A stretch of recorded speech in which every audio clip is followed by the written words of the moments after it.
En la presente clase vamos a desarrollar el sistema nervioso que regula el aparato respiratorio y los gases arteriales.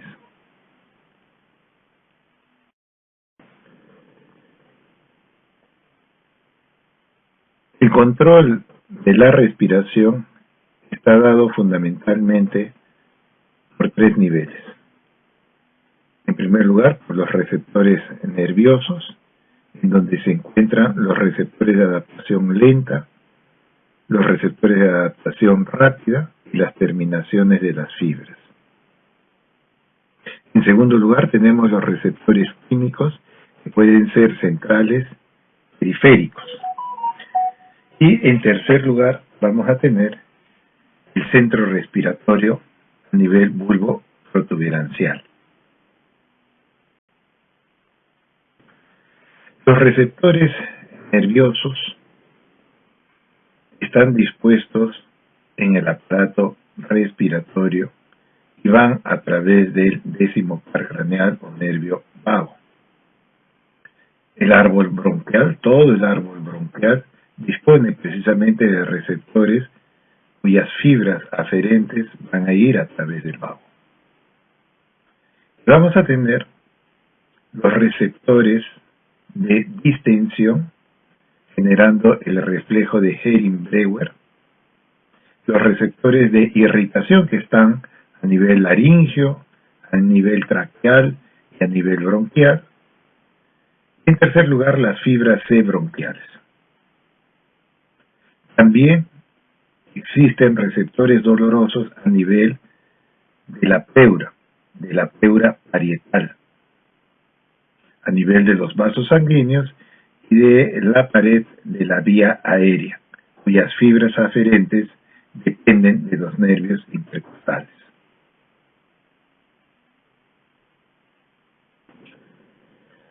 Los receptores de adaptación lenta responden al grado de estiramiento de los músculos torácicos en respuesta al llenado pulmonar,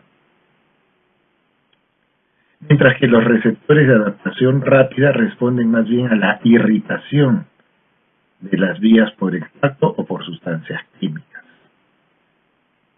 Y en tercer lugar tenemos las terminaciones de las fibras, que no son sino fibras C pulmonares, receptores capilares yuxta pulmonares o llamados también receptores J, que tienen que ver con problemas de la sensación subjetiva de falta de aire, es decir, de la disnea, que están localizados en la región alveolar y próximas a la circulación pulmonar.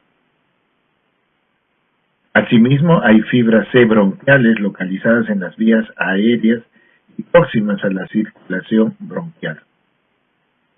Ambas fibras C, tanto las pulmonares como las bronquiales, tienen función nociceptiva y son estimuladas por lesiones pulmonares, por el llenado pulmonar excesivo, o por una congestión vascular pulmonar aguda, o por sustancias químicas.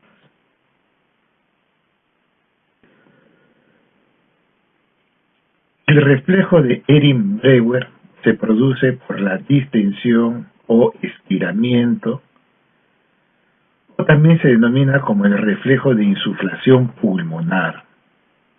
¿Cuál es la función de este reflejo de Hering-Breuer? Es impedir el llenado excesivo de los pulmones. Cuando se van estimulando los receptores de estiramiento pulmonar, llegan a un determinado nivel crítico e inmediatamente lo que van a generar es detener la inspiración. A la vez inhiben el centro amniótico, produciéndose más bien una expiración más prolongada. Los reflejos propioceptivos de los músculos respiratorios constituyen el otro grupo de receptores nerviosos. Estos mecanorreceptores informan y responden al estiramiento de los músculos respiratorios, principalmente en reposo. Y finalmente, al estimular las fibras C, se estimulan los centros vulvares de la respiración, haciendo que ésta sea rápida, poco profunda, con broncoconstricción hipersecreción de las vías aéreas e inclusive se presenta bradicardia e hipotensión. Pues vean ustedes que a nivel de la pleura parietal, es que nosotros vamos a tener la sensación del dolor que se puede generar a nivel precisamente de la pleura. A diferencia de la pleura visceral, que allí más bien no se genera ningún cuadro de dolor porque no hay receptores sensitivos. Ahora también hay fibras eferentes de tipo parasimpático colinérgico que viajan en el vago y que tienen una acción broncoconstrictora, vasodilatadora y secretora de la vía respiratoria. A la vez existen más bien fibras eferentes pero del tipo simpático adrenérgico, cuyas funciones o acciones son totalmente diferentes al del grupo anterior, hacen todo lo opuesto. Vean ustedes, el PCO2 tiene un efecto a nivel central, así como también. Entonces tenemos estos dos grupos de sensores que van a ser sensibles a estos elementos y que van a controlar el trabajo respiratorio. Y en tercer lugar tenemos los centros respiratorios centrales. La frecuencia respiratoria y la profundidad de ella está bajo el control inmediato del centro respiratorio. Entonces, estos centros van a recibir ya bien sea estímulos mecánicos, estímulos químicos, y también van a tener una influencia de los centros superiores que pueden generar un patrón respiratorio voluntario. Ellos lo que van a hacer es producir una respuesta proporcional a la demanda ventilatoria. Y estos son mecanismos de retroalimentación negativa. Acá tenemos el tronco encefálico y en primer lugar vamos a tener un grupo respiratorio dorsal, que lo podemos ver a este nivel. Ellos son los encargados de la inspiración y permite una inspiración de 2 segundos. Luego tenemos el centro amniótico. Acá está graficado. Se sitúa en la región inferior de la protuberancia. Vean ustedes, acá nosotros vamos a tener al bulbo raquídeo, este es el bulbo, y esta es la protuberancia. Todo esto es el tronco encefálico. Entonces, justo en la parte inferior de la protuberancia, ahí vamos a tener este centro que estimula al grupo respiratorio dorsal. Va a estimular al grupo respiratorio dorsal o centro inspiratorio vulvar. E induce una inspiración prolongada o apneusis. De ahí el nombre de centro amniótico. También tenemos al centro neumotáxico que se encuentra en la región superior de la protuberancia.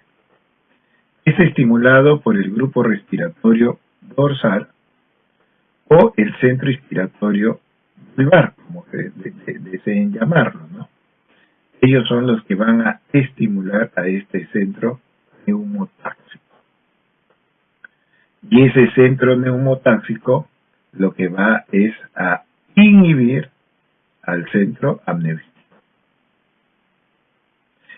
Y tenemos un cuarto grupo,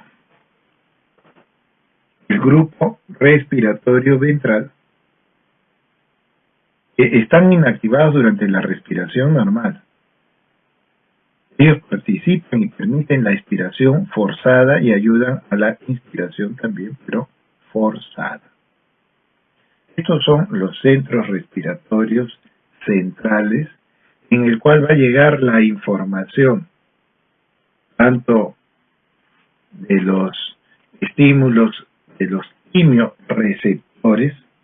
quimioreceptores, que estamos mencionando, así como también nosotros tenemos que ver la presencia de determinados receptores que tenemos en el aparato respiratorio.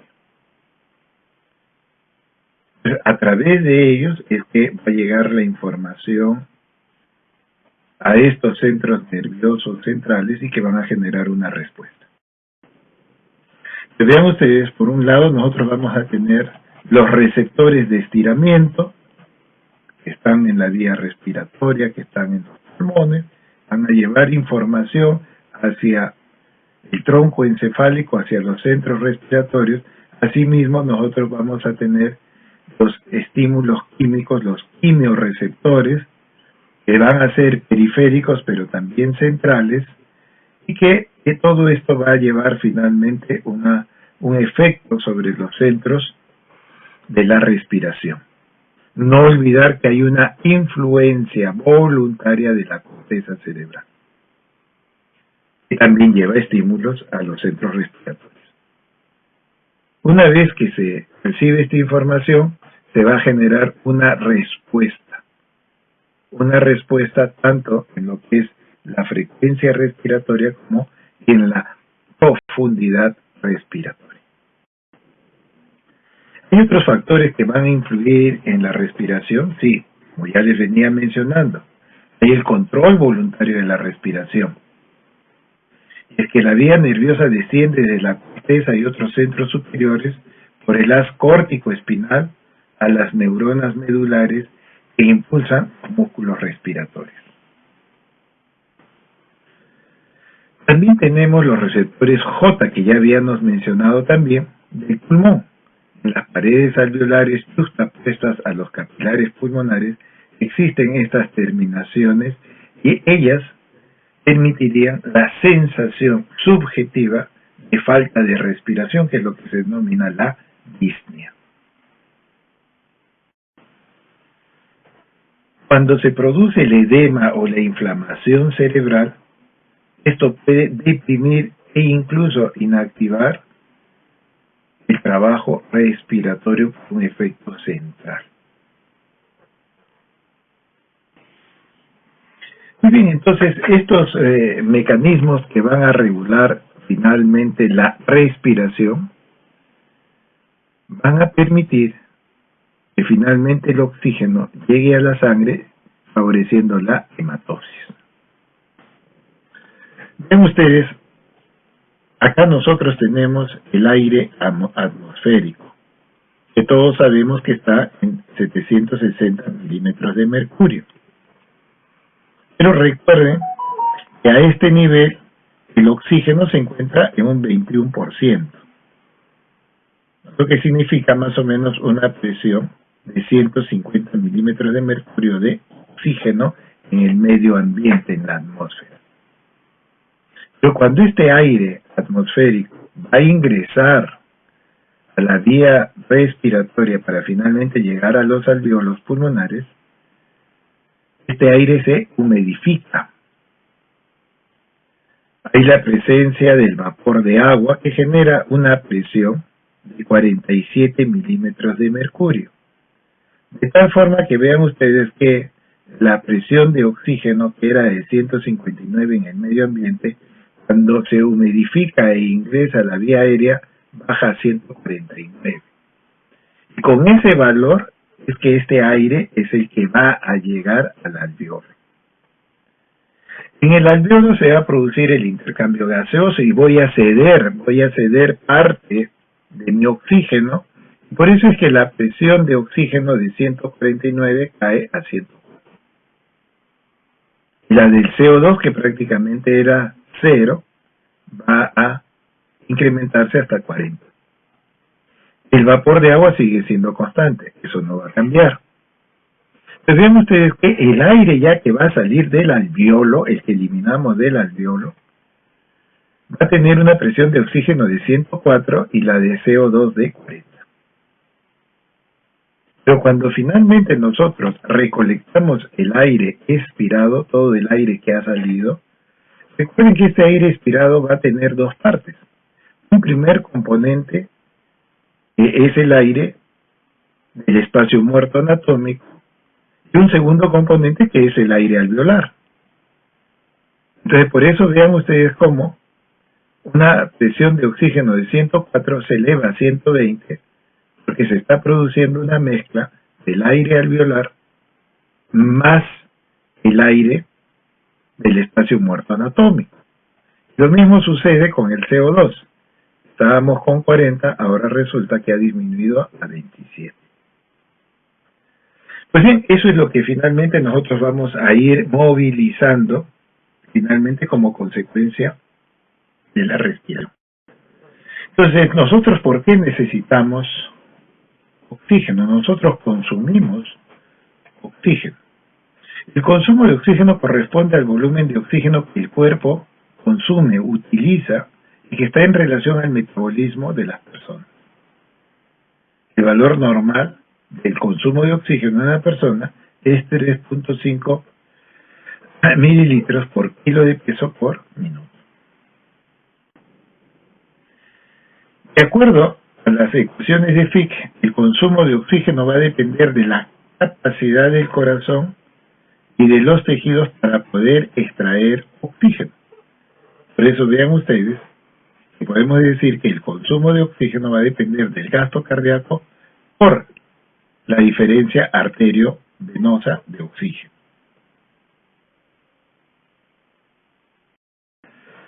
¿En qué consiste esta diferencia arterio-venosa de oxígeno?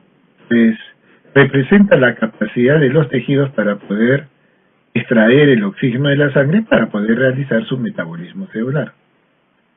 Cuanto mayor sea la diferencia de oxígeno entre arteria y vena, menor será la cantidad de oxígeno que queda en los tejidos.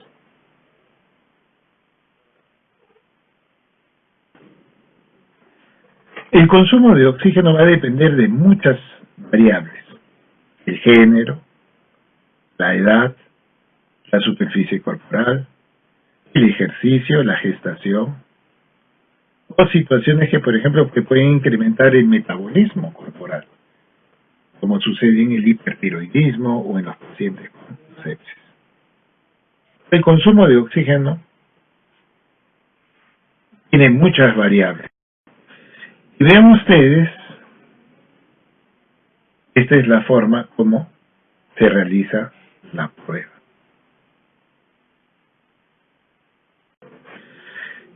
Otro elemento importante que es necesario desarrollar como algo introductorio, porque esto lo van a ver también en la parte de nefrología, lo van a ver también más adelante en fisiopatología sobre todo, y después en toda la parte de la clínica, es la importancia de los gases arteriales. La gasometría que uno realiza tiene por objetivo, primero, evaluar el estado ventilatorio. Nos vamos dando cuenta, fundamentalmente por la presión arterial de CO2. En segundo lugar, nos interesa el equilibrio ácido-base, en donde tenemos que evaluar el pH y también el PCO2. Y el tercer elemento que es necesario a través de los gases arteriales es la oxigenación. Es uno de los primeros motivos por el cual se hace esta prueba, ver la oxigenación del paciente. Vean ustedes cuáles son los valores que vamos a obtener de una gasometría arterial. ¿Qué es lo primero que debemos ver? Lo primero que debemos ver es la presión parcial de oxígeno. En segundo lugar, la presión parcial del anhídrido carbónico. El tercer elemento es la concentración de hidrogeniones. Y a través del pH vamos a poder interpretar bien cuál es la situación del paciente.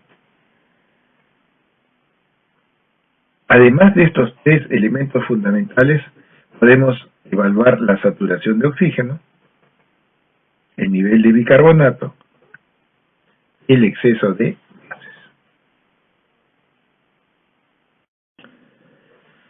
Estos son los valores normales, estos son los parámetros que tenemos. El pH de la sangre es 7.4. Para algunos libros más o menos 0.05, o sea, estamos entre 7.35 a 7.45. Hay otros libros que ponen más o menos 0.04. Estaríamos hablando de 7.36 a 7.44. Esos son más o menos los valores referenciales que tenemos. En relación a la presión de oxígeno, esta debe estar entre 80 a 100 milímetros de mercurio, mientras la que del CO2 va a estar entre 35 a 45. El bicarbonato es muy importante, entre 22 y 26 mil equivalentes por litro. Y otro elemento necesario es el exceso de base. El exceso de base.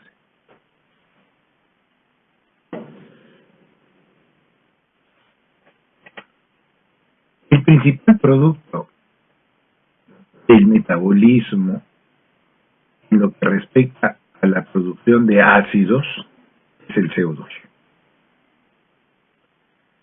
Un sujeto adulto genera alrededor de 288 litros diarios de CO2, o lo que significaría 26 equivalentes. Eso equivale a 2.6 litros de, si fuera por ejemplo el ácido clorhídrico concentrado. Vean, para que ustedes vean cuánta acidez se produce en el organismo, y que esto está representado por el CO2. Pero no es, el CO2 no es el único ácido, es el principal ácido, sí. Se producen otros ácidos que más bien no son volátiles, son los llamados ácidos fijos, como el sulfúrico, el fosfórico. Estos ácidos, a diferencia del CO2 que lo maneja el pulmón, de allí el motivo de tocar este tema, los ácidos fijos lo está manejando el riñón. Pues bien, constantemente el organismo está produciendo ácidos. Pues bien, estos ácidos deben ser neutralizados, porque si no pueden generar un daño en el organismo. El encargado de neutralizar esta acidez son los llamados buffer. ¿Qué es el buffer? El buffer son sustancias encargadas de mantener el pH de la sangre en un nivel estable.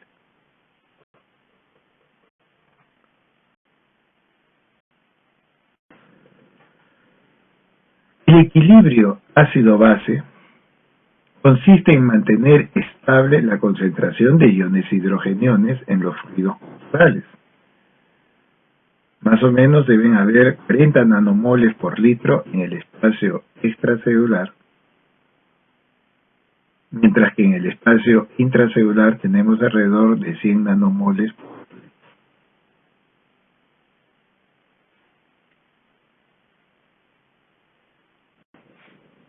Es importante conocer este equilibrio ácido-base porque permite mantener estable la concentración de hidrogeniones.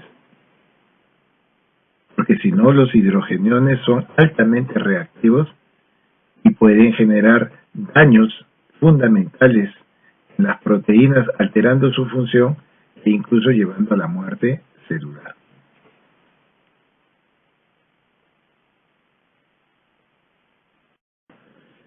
¿Cómo hacemos la lectura de los gases arteriales?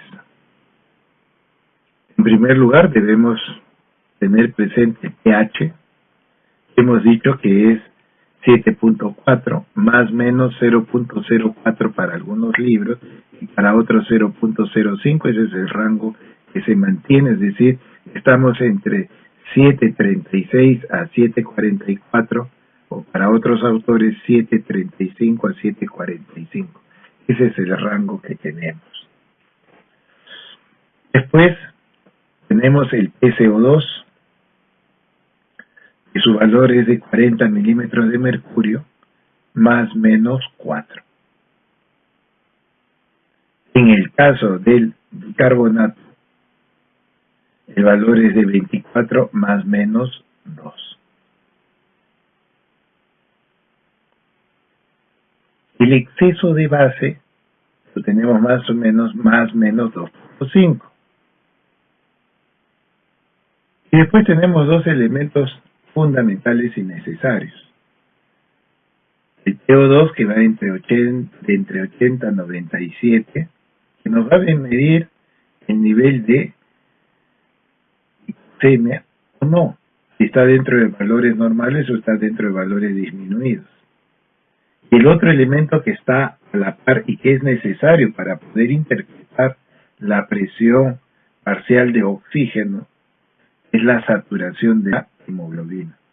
Con eso es que uno va a tener una idea más exacta de lo que está sucediendo a nivel del oxígeno.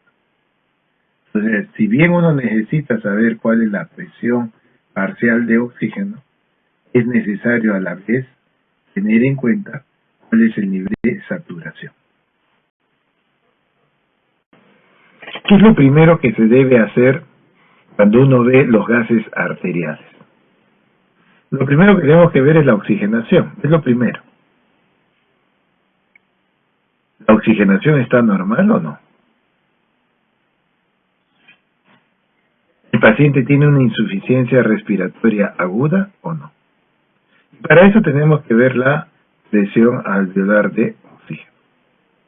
Para ser considerado una insuficiencia respiratoria aguda, el valor del PO2 debe ser menor de 60 milímetros de mercurio. Pero hay que ver qué tipo de insuficiencia respiratoria es. ¿Es tipo 1, donde es puramente el problema de la hipoxemia? ¿O es el tipo 2, donde si bien hay una disminución del oxígeno, el CO2 va a estar incrementado?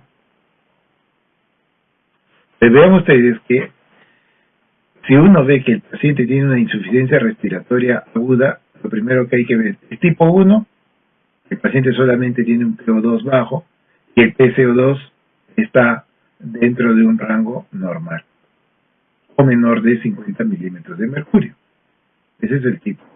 El tipo 2 es aquel paciente que está hipoxémico, o sea, un PO2 menor de 60, pero tiene un PCO2 mayor de 50. Ese es el tipo 2. Pues lo que tenemos que establecer lo primero es, ¿ahí la oxigenación está normal? No. Es importante ver, clínicamente se define insuficiencia respiratoria cuando el PO2 es menos de 60 milímetros de mercurio. Y si el paciente tiene un PCO2 por encima de 50, ya estamos complementando para poder decir que el paciente tiene una insuficiencia respiratoria tipo 2. Lógicamente estamos hablando de un paciente que está respirando el aire ambiente con un FiO2 del 21%. ¿Por qué se pone como punto de corte 60 milímetros de mercurio? Bueno, eso lo determina la morfología de la curva de la disociación de la hemoglobina y corresponde a una saturación de oxígeno arterial del 90%. Ese es el valor, digamos, límite. Si está por debajo del 90% la saturación, eso se consigue precisamente con esta presión de oxígeno menor de 60 milímetros de mercurio. Por debajo de este punto, el descenso de la presión de oxígeno se traduce en una marcada reducción de la saturación de oxígeno que puede comprometer el aporte de oxígeno a los tejidos. Una vez que se ha establecido si el paciente tiene un problema de una insuficiencia respiratoria o no, si el paciente tiene hipoxemia o no, el segundo punto es determinar cómo está el pH en el paciente.